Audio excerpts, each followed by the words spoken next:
제가 12주 강해 설교를 준비하면서 오늘 첫 번째는 사랑이라는 주제를 생각해 봤고요. 또 왜냐면 굉장히 여러분 이거는 쉬운 것 같지만 쉽지 않은 내용일 수 있습니다. 교회에서 사랑 얘기 많이 하고요.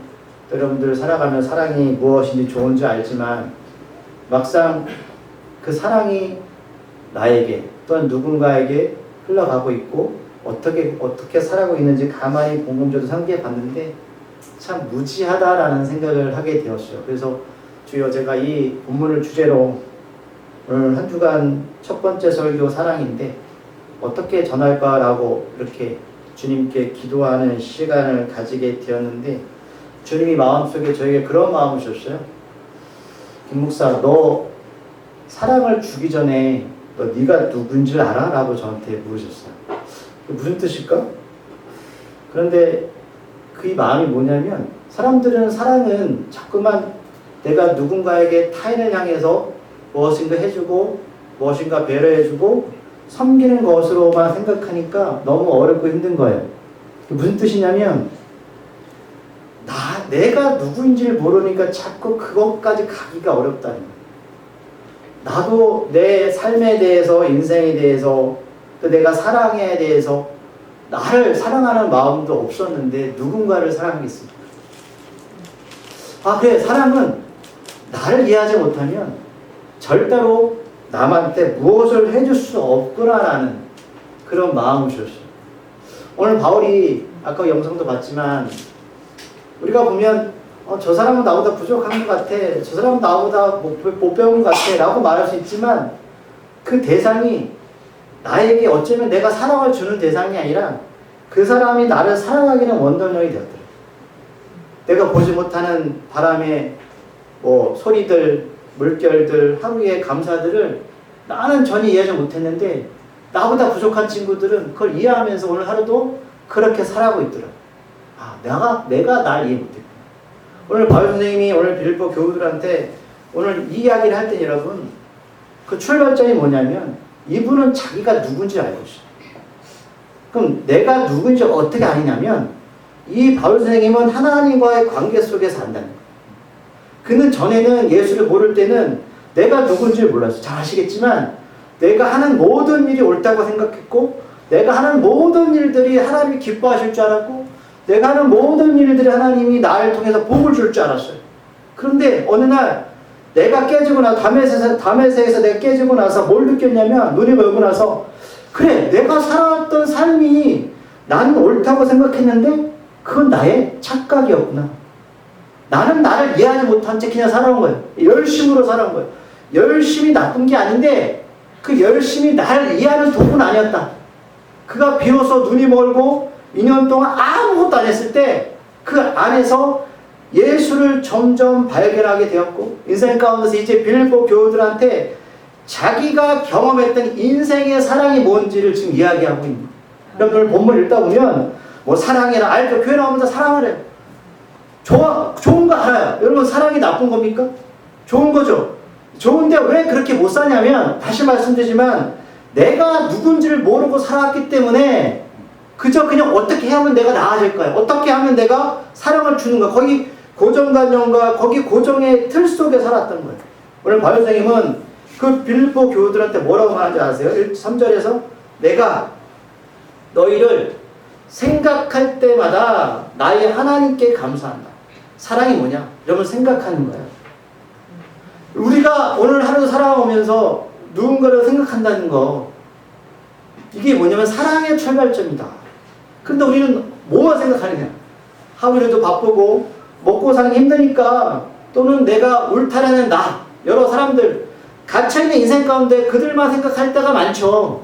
그것도 감사한 일. 왜?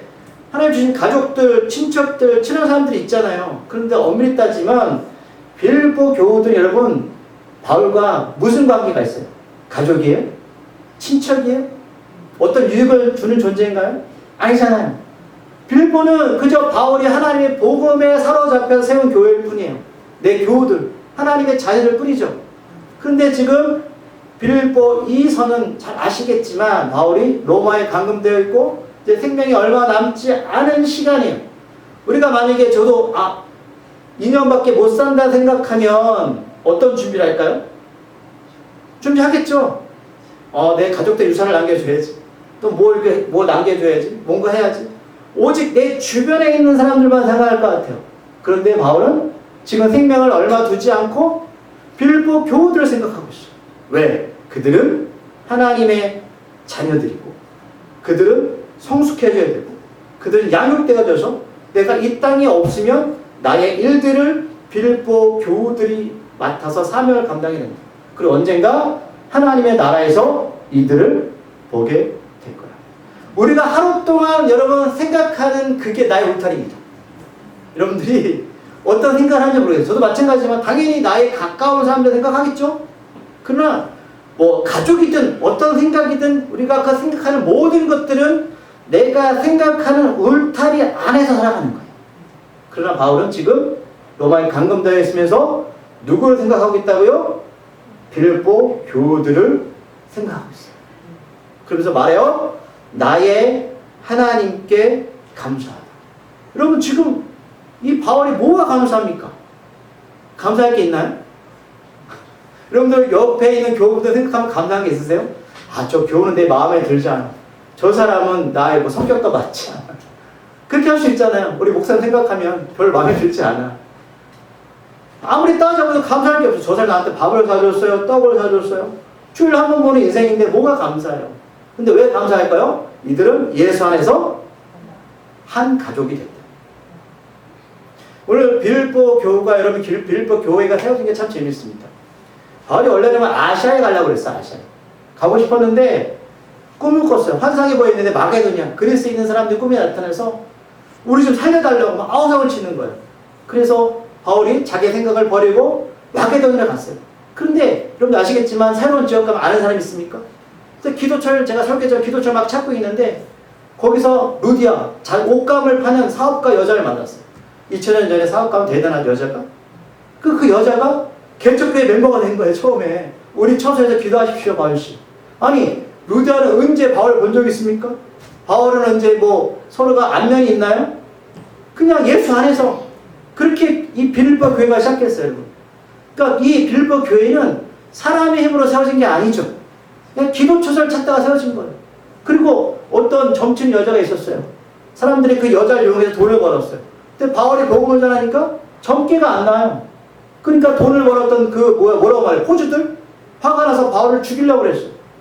근데 그 점친 여자가 또 개척교회 멤버가 됐어요. 그리고 감옥에 갇혔는데 또 기도하니까 지진이 났어요. 도망가야 되는데 간수장이 여러분 그러면 어떤 일이 벌어지죠? 큰 피해를 입잖아요. 그 또 간수장이 목숨이 또 바울 덕분에 살아서 또 개척교회 멤버가 됐어요. 보세요. 사업가, 또 점치는 여자, 공무원, 생전 모르는 사람들 여러분 개척교회 멤버가 돼서 빌보 교회가 세워진 거예요. 이들은 예수를 들어본 적 있습니까? 말씀을 배워본 적 있습니까? 그러니까 바울은 지금 로마에 있지만 이들을 생각할 때마다 막 마음이 저린 거예요. 하나님 이들을 정말 그저 교회 나오는 사람이 아니라 어떻게 해요? 하나님의 사람으로 만들어 달라고. 이게 여러분 이게 사랑이라는 거예요. 사랑이 뭐냐? 교회 공동 사랑이 뭐냐면 내가 뭘 도와주고 감사하죠. 이러면 그거는 내가 그 사람들을 인격적인 면에 사람의 어떤 감정을 도울 수 있지만 우리 진짜 사랑이 뭔지 아세요? 여러분들 옆에 있는 사람들 위해 기도해 주는 거예요. 하나님 저 사람이 정말 하나님의 사람이 되기 원합니다. 정말 저분이 이 교회의 일꾼이 되기 원합니다. 나는 지금 비록 내가 얼마 남지 않았지만 하나님의 빌보 교회를 세우셨고 내가 꿈을 꿨던 그 환상 중에 봤던 우리를 살려야 할 때 그 많은 사람들이 빌보 지역에 있습니다. 빌보 교회를 통해서 하나님 그들을 구원해 주세요. 그러나 빌보 교회들이 여러분 준비되지 않고 양육되지 않으면 어떻게 복음을 전할 수 있겠습니까? 오직 바울은 거기에 마음이 있는 거예요. 내가 세운 교회가 아니고 내가 원했던 사람들이 아니지만 난 하나님께 감사하다. 너희들 생각할 때마다 어렵고 힘든 그 초창기 빌보 지역의 너희들이 복음을 전할 수 있는 사람으로 살아간다는 거예요. 왜냐하면 빌보 교회는 유럽에 처음으로 세워진 교회예요. 하나님이 유럽 그 넓은 땅에 왜 빌보를 선택했을까? 왜 루디아를 선택하셨고 왜 점치는 여자를 선택하셨고 왜 그 간수장을 선택하셨을까? 여러분 우리 그걸 바라봐야 되는 거죠. 자, 이렇게 바울은 1절에서 그들을 생각할 때마다 감사합니다. 근데 그냥 감사한 게 아니에요. 바울은 당신 좋아요, 당신 사랑해요, 당신 뭐 이뻐요, 이런 식으로 인간적인 마음으로 말하는 게 아니라, 자 4절 말씀 읽어볼게요. 시작. 간구할 때마다 너희 무리를 위하여 기쁨으로 항상 간구함은, 아멘. 여러분 간구함이 뭘까요? 여러분 간구함은 기도라고 할 수 있지만 원어에 보면 이렇게 표현하고 있어요. 결핍, 필요예요. 이게 어떤 뜻이냐? 자, 지금 바울은 감옥에서 하나님 이 빌보 교회를 세워주시고 그분들을 불러주셔서 감사드립니다. 그런데 제가 하나님께 간구하는 것이 있습니다. 자, 4절에서 이런 간구가 2번이나 반복하잖아요. 자, 빌보 교회들은 이게 부족해요. 이게 결핍되어 있어요. 이게 없어요. 하나님 이게 필요합니다. 그들을 위해서 이렇게 감옥에서 기도하고 있다는 거예요. 그냥 뭘 줘 이게 아니라 하나님 그들은 영적으로 육적으로 이것들이 부족합니다. 2번이나 반복하면서 이렇게 하나님께 달라고 기도하는데 기쁨으로 항상이라고 말씀하고 있어요. 오늘 한 번 했으니 내일 안 하는 게 아니라 바울은 항상 매일 시간을 정해놓고 빌보에 있는 하나님의 사람들을 통해서 위해서 기쁨으로 기도해요. 자, 기도한다고 바울한테 무슨 일들이 있어요? 뭡니까? 그러니까 우리가 왜 안 할까? 우리는 늘 나의 유익만 생각해요. 내가 이렇게 하면 저 사람들이 좋은 이야기 해주겠지. 내가 저렇게 하면 뭔가 나한테 이득이 되겠지. 그러나 바울은 그런 마음이 전혀 없어요. 하나님, 빌보 교인들은 복음 때문에 이게 부족합니다. 이게 결핍되어 있습니다. 그러니 하나님께서 그들을 위해서 이것들 저것들을 채워주세요. 그러면 제가 이런 말씀드리지만 그냥 뭉탱구리로 사랑마을교회 전체 이렇게 기도할까요? 그렇게 기도하지 않아요. 바울은 한 사람 한 사람하고 기도했을 거예요. 하나님, 옷감장사 루디아, 그는 여인으로 사업을 합니다. 그 여인으로서 사업을 하는데 얼마나 힘들겠어요. 여러분 당연히 물질을 풍요하니까 어려운 교회에 얼마나 많은 일을 하겠어요. 하나님 그 옷감장사 루디아를 축복해 주시오. 또 점치는 여자, 하나님 점치다가 일을 못하면 여러분 굶어 죽잖아요. 이제 생계수단이 없습니다. 하나님 그 여인을 위해서 먹고 살 수 있는 길을 열어주세요. 간수장도 마찬가지죠. 예수 믿는다고 여러분 이제 어떻게 그 일을 계속할 수 있을까요? 하나님 그가 예수 믿습니다. 아마 주변에서 핍박을 받을 거고 더 이상 로마의 신하로서 역할을 감당할 수 없을 거예요. 하나님 그 일을 감당할 수 있도록 도와주세요. 이렇게 바울은 저는 항상 기도했다고 생각해요. 진짜 사랑이 뭐냐? 그 사람을 향해서 그 사람이 무엇인가 필요한지를 영적으로 깨닫고 항상 간구해 줄 수 있는 것, 이게 바로 여러분 사랑하는 사람이에요.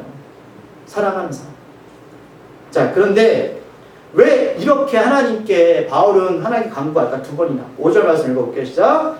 너희가 첫날부터 이제까지 복음을 위한 일에 참여하고 있기 때문이라. 아멘. 그냥 그 사람들이 우리 교회에 나오니까, 그 사람들이 교우니까, 그 사람이 뭐 개인적으로 친하니까 이게 아니라 이들은 예수를 받아들인 그날부터 어떻게 했다고요? 예수를 전하는 일에 바울과 함께 참여했다는 거예요. 교회가 뭐냐? 그냥 와서 예배 드리고 같이 뭐 하고 아름답죠. 그러나 바울이 생각하는 교회는 뭐예요? 복음을 전해야 된다는 거예요. 복음을. 그러나 예수를 전하는 공동체가 뭐다? 그게 바로 교회다. 그냥 단순하게 저 사람이 어려우니까, 저 사람이 아프니까 하나님 도와주세요 이렇게 기도하는 게 아니라 그들은 첫날부터 우리와 함께 예수를 전하는 일에 참여해서 어렵다는 거예요. 어려우니 주여 그들을 도와주세요. 그들을 도와주세요. 단순하게 하나님 그가 교회에 나왔으니까 예수 믿으니까 맞아요. 어려우니까 도와주세요. 이렇게 말하고 있지 않아요. 그럼 하나님이 보세요. 어떤 사람을 도우시냐? 복음에 참여하는 사람들 도우신다는 거예요. 복음에 참여하는 사람. 원래 여러분 하나님 다 사랑하시죠? 그러나 특별하게 복음을 참여하는 사람들의 하나님이 관심이 있다. 그래서 바울은 그들을 생각할 때 너무 마음이 아픈 거예요. 말씀드렸지만 어떻게 살아갈까? 복음 때문에 살면서 얼마나 많은 어려움을 겪을까? 또 사업에 방해가 되고, 또 직장에 방해가 되고, 또 생계에 방해가 되는 그들이 어떻게 살아갈까? 그럼 기도가 나올까 안 나올까요? 나오죠. 바울 때문에 어쨌든 바울의 복음을 두고 생명을 얻었지만 삶은 현실이잖아요. 삶은 지금이잖아요. 그럼 어떻게 해결해 줍니까? 바울이 뭐 쌀을 보내줄 거예요? 돈을 보내줄 거예요?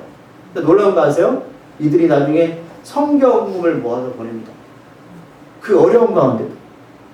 이게 말이 됩니까? 말이 안 되죠. 자, 첫날부터 이제까지, 지금까지 바울이 감옥에 감금되어 있는 그 순간까지 바울이 없었던 그 교회에서 계속해서 그 일을 참여하고 있다는 거. 뭐 해라 마라 이게 아니에요. 왜? 복음의 가치라니까. 복음은 예수의 사랑이다. 그럼 반드시 우리가 전해야 되는 사명이다. 그런데 현실은 녹록치가 않다. 예수를 잘 믿고 복음을 전하는데도 불구하고 우리의 삶이 피폐해지고 때로는 남들보다 부족한 게 왜 그럴까? 하나님 왜 안 주시죠? 그러나 기도하는 바울이 있어요. 함께 그 일을 참여하는 자들이 있기 때문에 소망이 있다. 자, 그래서 6절 말씀 읽어볼게요. 시작. 너희 안에서 착한 일을 시작하시니가 그리스도 예수의 날까지 이루실 줄을 우리는 확신하노라. 아멘.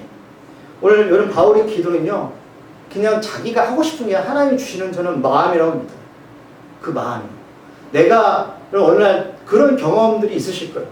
갑자기 일을 하는데 누군가 생각이 나거나 어떤 다른 생각을 하는데 어떤 분이 떠오를 때가 있어요. 그때 뭐냐면 성령께서 그분에서 기도하라는 뜻이에요. 그때는 기도 자리를 찾으셔야 돼요. 왜? 하나님 주시는 마음이니까. 그럼 하나님이 다 하시는데 왜 나한테 기도를 왜 시키시죠? 하나님 주면 되잖아요. 바울이 기도 안 한다고 하나님이 안 주나요? 아니죠. 말씀드렸지만 여러분, 하나님은 나를 이해하지 않으면 그 일을 감당할 수 없다는 거예요. 어차피 하나님 일하시면 하나님은 바울이 기도하는 빌보 교우들이 기도하는 게 아니라 제가 볼 땐 얼마 생명이 남지 않은 여러분 바울 때문에 바울을 좀 기도시킨다고 봐요. 그걸 어떻게 감당할 거예요?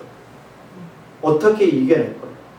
여러분, 우리가 기도하는 누군가의 기도하는 그 모습은 엄밀히 보면 그 사람을 위한 기도보다도 하나님이 나를 준비시키는 전 과정이라고 생각해요. 왜? 기도하다 보면 그런 것들 생각나게 하시고요. 그 길들을 가게 하십니다. 놀랍게도 내 마음에 결단하게 하시고 내 마음에 결심하게 하시고요. 또 어떨 때는 내 마음속에 용기를 주세요. 아, 그렇구나. 내가 지금 누군가를 기도한다고 해서 그게 그 사람의 유익을 위해서 기도한다고 했는데 결국 하나님은 어떻게 하신다? 나 때문에 나를 위해서 나를 위해 기도하게 하시는 거예요. 그럼 여러분 이거 체험하셔야 돼요. 체험하셔야 돼요. 자, 말씀 하나 찾아볼게요. 베드로전서 3장 12절 엮여 놓으시고요. 베드로전서 3장 12절 말씀.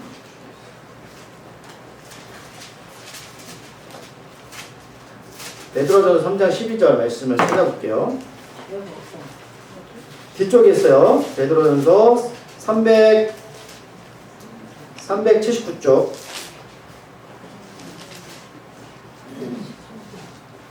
베드로전서 3장 12절 말씀 한 절입니다. 찾으셨나요? 자, 읽어볼게요. 시작. 주의 눈은 위를 향하시고 그의 귀는 위인의 강구에 기울시되 주의 얼굴은 악행하는 자들을 대하시니라. 네. 위인이라고 말하면 제가 설교한 적도 있는데 너무 어렵게 생각하시는데 위인이 누구냐? 예수 믿고 구원받은 사람은 아니에요. 하나님의 사람들. 하나님의 사람들의 항상 하나님은요, 그들의 눈과 귀에 향하십니다. 예수, 하나님의 자녀들을 향해서 하나님을 향하시고요, 그들의 기도의 강구에 귀를 기울이신다. 하나님은요, 하나님의 자녀의 소리에 민감하게 반응하십니다. 그래서 그럼 위인들이 왜 기도하는지 아세요? 그들은 십자가의 은혜를 경험한 사람들이기 때문에 그래요. 그들은 한 영혼이 지옥 가는 걸 정말 안타까워하고요, 그들은 오늘도 한 영혼이 죽어가는 것을 마음에 애쓰는 사람들입니다. 그래서 그들은 하나님께 기도할 수밖에 없어요. 왜? 구원의 문제, 그거는 우리의 문제가 아니라 하나님의 열심, 하나님이 일을 하셔야 되는 거예요. 그래서 내 힘으로 할 수 없다는 것을 알기 때문에 그들은 항상 하나님께 간구합니다. 하나님, 그들은 이게 결핍합니다. 하나님 이것들이 부족합니다. 그들은 이 병에 걸렸어요. 이 병을 통해 하나님 알게 해주세요. 우리 힘으로 할 수가 없습니다. 나는 완벽하지 않습니다. 하나님 저는 죄인입니다. 하나님의 말씀을 제 힘으로는 전할 수 없습니다. 하나님의 능력대로 사용해 주세요. 그래서 여러분 신약에서 말하는 의인은 완벽하게 여러분 착한 사람을 말하는 게 아니고요. 하나님 편에 서서 하나님의 뜻에 따라가는 사람들을 의인이라고 말하는 거예요.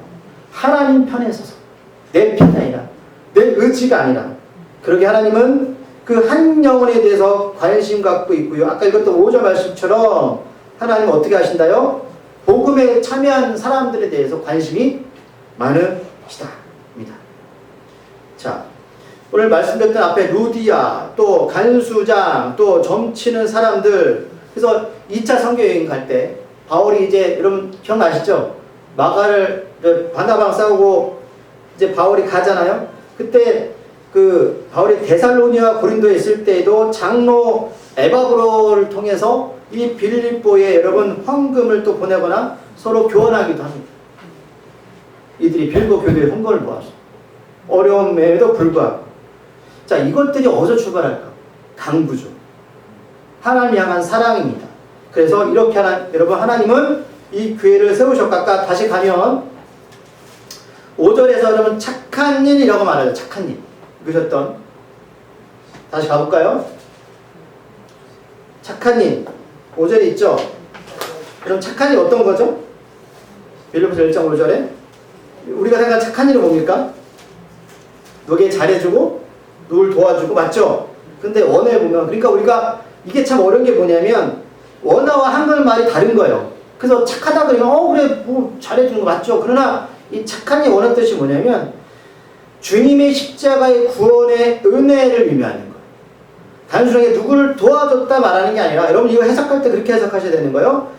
빌립보 교회를 너희 안에서 예수 그리스도의 십자가의 은혜를 시작하신 그가 예수님이 다시 오실 때까지 이루실 줄 우리가 안다. 확신한다. 이게 무슨 의미예요? 바울이 말하는 은혜, 바울이 말하는 착한 일이 뭐냐면 예수님의 십자가의 죽음과 부활 사건 이거를 전하는 게 착한 일이라는 거예요. 그렇게 시작했던 그 예수가 다시 이 땅에 재림할 때까지 우리가 복음에 참여하는 이 모든 것들, 우리가 강구하는 이 모든 것들을 우리가 아니라 그 하나님께서 이 모든 일을 완성하실 줄 내가 안다라는 거예요. 결국 우리가 어떤 일을 하고 어떤 상에 놓여 있고 어떤 일에 열심을 내고 어떤 일에 부족하고 복음 때문에 어떤 일이 어렵지만 이 모든 것들은 은혜 가운데 있는 자들 통해 하나님께서 예수가 다시 오실 그날까지 내가 아니라 하나님께서 이루신다는 거예요. 하나님께서. 그래서 빌립보 교우들아 너희들이 살아가는 그 삶이 결핍되어지고 부족하고 때는 복음 때문에 아프지만 하나님께서 그 이들을 예수가 다시 오실 때까지 확실하게 이루시게 될 것이다. 놀랍지 않습니까? 바울은 자기의 열심을 말하지 않아요. 하나님께서 이루실 것이다. 너희들은 그 일에 보다 동참하고 있는 거다. 그게 바로 은혜고 그게 바로 감사이다. 내가 하는 것도 아니고 너희들이 하는 것도 아니다.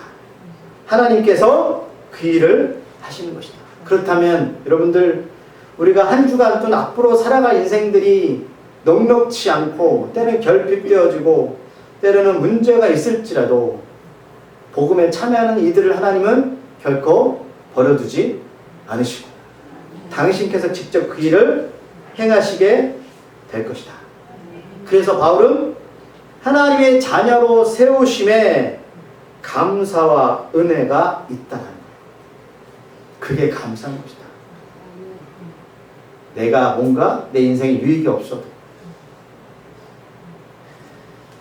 자, 6절 말씀을 읽었죠? 7절 말씀 읽어볼게요. 시작. 내가 너의 물을 위하여 이와 같이 생각하는 것이 마땅하니 이는 너희가 내 마음에 있으며 나의 매임과 복음을 변명함과 확정함에 너희가 다 나와 함께 은혜에 참여한 자가 됨이라. 아멘. 여기서 여러분 제가 이제 말씀을 정리하면서 바울이 이 부분에서 더 명확하게 말하고 있어요. 그래서 생각한다, 바울이. 생각하는 이란 뜻은 뭐냐면 그냥 그들을 그래 라고 말하는 게 아니고요. 여기 실제로 나와 있지만 내 마음에 있으며. 우리가 기도를 하거나 어떤 상황에서 내가 널 생각하고 있어라 말하는 건 지금 바울의 마음속에 그들이 있다는 거예요. 내 마음으로 너희들을 정말로 애정으로 사랑한다. 내 마음으로. 마음과 생각으로. 어떻게 지내 이게 아니라 내 마음과 생각으로 어떻게 그분이 지내고 있죠. 뭐가 어렵지? 어떤 상황에 놓여 있지? 그 마음의 상태를 말하는 거죠. 그럼 이 마음의 상태는 누구의 상태일까요? 하나님이 바울이 주시는 마음이겠죠. 그저 누구한테 뭐 보내주고 끝이 아니라 그분이 지금 성교주에 있었던 어떤 상황 가운데서 어떻게 생활하고 계시지? 지금 식사는 잘하고 계신가? 아프지 않는가? 이런 마음을 갖고 있는 거죠. 이게 바로 바울이 말하는 뭐다? 생각하는 거예요. 생각하는 거. 그러기에 이는 너희가 내 마음에 있다라는 표현을 다시 말하면 너희가 너희 삶을 내 마음에 두다라는. 그래서 마음에 둔다라는 원어의 뜻이 보면 또 인간의 인격체 모든 생각과 마음을 다 여기다 두는 걸 말합니다. 본질적으로 여기다가. 그들이 아프면 진짜 나도 아프고 그들이 기쁘면 나도 기쁜 거예요. 이게 가능할까요? 여러분 헬라인들은 이 편지를 받을 때 우리는 마음 그림이 별거 아닌 것 같지만 이들은 철학생활을 갖고 있어서요. 마음에 둔다라는 얘기를 쓰면 이 사람이 모든 생각과 마음이 나한테 있다라고 느껴져요. 저 사람이 내가 당신을 위해 마음을 두고 기도합니다 라고 말하는 건 이들의 생각이 어떻게 생각한다고요? 저 사람이 그저 누구 기도하는 게 아니라 내 생활과 형편을 잘 알아서 이 모든 것을 알고 나를 위해 기도하고 있구나 라고 이런 믿는 거예요. 달라요 우리가. 이렇게 말을 표현할 때는. 그래서 오늘 말씀에 또 정리하면 나의 매임과 복음을 변명함과 확정함에 너희가 다 나와 함께 은혜에 참여했기 때문에 내가 이렇게 하는 거야 라고 말씀하고 있는데 여기서 매임, 변명함, 확정함은 여러분 이게 어떤 뜻이냐면 지금 바울이 어디에 있죠? 로마에 매여 있죠. 지금 바울이 어디에 지금 확정되게 자기 앞날이 어떻게 돼 있죠? 이게 법률 용어예요. 무슨 뜻이냐면 바울은 지금 내가 판결을 받았고 로마에 있고 감금되어 있고 이렇게 살아있지만 이 모든 것들은 나랑 관계없어. 왜? 내 생명도 하나님의 것이. 그러나 너와 나와 같이 복음에 참여했기 때문에 내가 육신적인 이 한계와 제한성 어떻게 될지 모르겠지만 이것들은 나의 인생에서 별로 중요하지 않아. 이렇게 말합니다. 여러분 모든 재판이 마무리되고 본인의 생명이 얼마 남지 않은 이 시간 동안에 오직 생각하는 건 어디 있냐면 여러분 잘 아셔야 돼요. 이들이 어떤 어려운 형편 또는 지금 상황들 이것 때문에 말하는 게 아니에요. 그들이 복음 때문에 그렇게 살아가는 것이 너무 마음이 아픈 거예요. 만약 그들이 복음 안에 뛰어들지 않았다면 이렇게 살 필요가 없었는데 예수 때문에 그들이 겪어야 될 어려움, 결핍이 바울 마음에 꽤나 마음이 아픈 거예요. 꽤나 마음이 아픈 거예요. 너희들이 예수만 믿지 않았더라도 이렇게 살지 않았을 텐데 내가 너희에게 복음을 전해서 교회 안에 들어와서 너희들 처음부터 복음에 참여해서 이런 결핍과 어려움을 겪는구나. 하지만 내가 너희를 위해서 항상 마음속에 너희를 생각하고 있고 하나님께 채워달라고 기도하고 있어. 난 지금 매어있고 나는 생명이 얼마 남지 않았지만 우리는 복음에 참여한 인생이기 때문에 하나님께서 예수께 다시 오실 그날까지 우리를 확실하게 하나님의 일들을 마무리하게 될 것이다 라는 거예요. 이제 정리합니다. 앞에서 우리가 아까 시각장애 보셨지만 우리는 창문을 열고 바람 소리를 잘 못 들어본 것 같아요. 근데 왜 시각장애인은 들었을까요? 그는 눈이 보이지 않았기 때문이죠. 우리는 너무 많은 것을 갖고 있고 너무 많은 것에 이렇게 우리 벽을 둘러서서 때로는 하나님이 주시는 것들에 대해서 민감하게 듣거나 보거나 하는 것들에 대해서 많이 부족했다는 생각이 있었어요. 또 한 가지는 그 옆에서 했던 선생님이 그 말씀하시잖아요. 내가 그들한테 음악을 가르쳐는 하겠는데 도리어 도움을 받는 사람이 없군요. 그런 생각이 들었습니다. 결국 여러분 이 모든 것들은 예수님 때문에 벌어진 일이고 예수님 때문에 이들 안에서 살아있던 운명이었어요. 그런데 여러분 또 한 주간 살아가실 텐데 육적으로 힘들고 아프고 여전히 고민 있고 근심 있고 걱정이 있고 맞죠? 네. 근데 한번 창문을 여시고요. 주께서 우리들에게 하시는 그 세미한 음성을 한번 들어보시는 시간을 가졌으면 좋겠어요. 주께서 나에게 무엇라고 말씀하시는지. 근데 이게 내가 늘상 그렇게 살면 바람 소리를 들을 수가 없어요. 그래서 때로는 그런 생각이 듭니다. 문제가 없고 아픔이 없는 거 감사한 일인데 그러면 주의 음성을 듣기에는 시간이 없구나. 여러분들이 만약에 그런 환경이라면 주께서 여러분들한테 세미한 음성을 들려주실 기회를 허락하시는 거예요. 근데 중요한 건 창문을 여셔야 돼요. 창문을 여셔야죠. 바울의 이 편지가 참 마음이 아프고요. 빌립보 교우들을 보면서 마음이 참 좋다 그렇습니다. 네, 우리 교우들도 힘든 분이 많기 때문에. 그런데 하나님께서 그날에 오면 확실하게 이루실 것입니다. 기도하시겠습니다. 하나님의 은혜가 우리 삶 가운데 충만케 하시고 눈과 귀가 막혀서 때로는 남이 갖지 못한 것을 갖고 있어서 우리들은 창문을 열고 바람 소리를 못 들을 때가 너무나 많습니다. 어쩌면 평생 그 바람 소리를 못 들을 수도 있습니다. 그런데 눈이 보이지 않아서 어떤 소녀는 창문을 열고 힘들어하는 선생님한테 그 음성을 들려줍니다. 선생님, 오늘 하루를 살고 저 바람의 소리를 느껴보세요. 우리가 겪은 이 모든 것들이 결핍이고 어려움이지만 때로는 주께서 그것을 통해서 말씀하실 때가 있고 또한 그것을 통해서 우리한테 주시는 사명과 부르심이 있는 줄 믿습니다. 우리의 인생이 어디 끝자락에 놓여서 그 끝자락 끝에서 후회와 또는 반성이 아니라 그 끝자락에서 주를 바라보면서 주께 작은 목소리로 이렇게 기도하는 날이 되기를 소망합니다. 주님 때문에 행복했고 주의 길을 가서 행복했고 주 때문에 감사하고 은혜로 인생을 살았습니다.